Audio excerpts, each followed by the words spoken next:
যারা বলে যে না মাযহাব মানা যাবে না, খুব ভালো করে খেয়াল করবেন কিন্তু, তারা আবার বর্তমান জামানার আরব বিশ্বের বড় বড় মুফতিদের ফতোয়া দেয়। তারা বলে যে না মাযহাব দরকার নেই, এই নাই সেই নাই ইত্যাদি, না তারা এই কথা বলে। দেখেন শেখ ইবনু বাজ রাহিমাহুল্লাহ 1999 সালে তার মৃত্যু। ওই সময় আরবের সবথেকে বড় ফতোয়া বোর্ড ফতোয়া লাজনাতি দায়েমা, এটা একটা বোর্ড, এই বোর্ডের থেকে ফতোয়া বের করে এখন বই আকারে ছাপা হয়ে গেছে।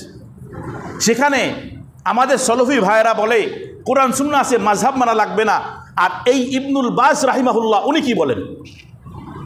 উনি বলতেছেন, দেখেন কালা ইবনু বাজ, এই ফতোয়া লাজনাতি দায়েমা এই ফতোয়ার কিতাবের মধ্যে উনি বলতেছেন, ইন কানা কাদিরান আলা ইস্তিমবাতিল আহকামি বিনফসিহি মিন আদিল্লাতিহা, কোনো ব্যক্তি যদি কোরআন সুন্নাহ রিসার্চ করে, আমার দিকে খেয়াল করেন, কোরআন সুন্নাহ রিসার্চ করে নিজে মাসালা বের করতে পারে, কোরআন সুন্নাহ রিসার্চ করে নিজে মাসালা মাসাইল বুঝতে পারে, ওয়াজাবা আলাইহি আইয়াউদা বিমা যাহারা লাহু, তার জন্য আবশ্যক কোরআন সুন্নাহ অনুযায়ী নিজের জীবনকে চালানো।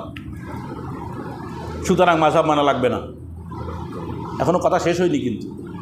2 নম্বর, ওয়া ইন কানা গায়রু কাদিরিন আলা ইস্তিমবাতিল আহকাম, কিন্তু কোনো ব্যক্তি যদি কোরআন সুন্নাহ গবেষণা করে মাসালা বের করতে না পারে, তার কাজ কি? কাল্লাদা ইমামাম মিন আইম্মাতিল মুসলিমিন আল মুক্তাদা বিহিম, সে মুসলমানদের কোনো একজন ইমাম, ফকিহ ইমামদের কোনো একজনের অনুসরণ করবে। কোনো একজন বলছে, কিন্তু বলে নাই 4 জনেরই মানতে হবে।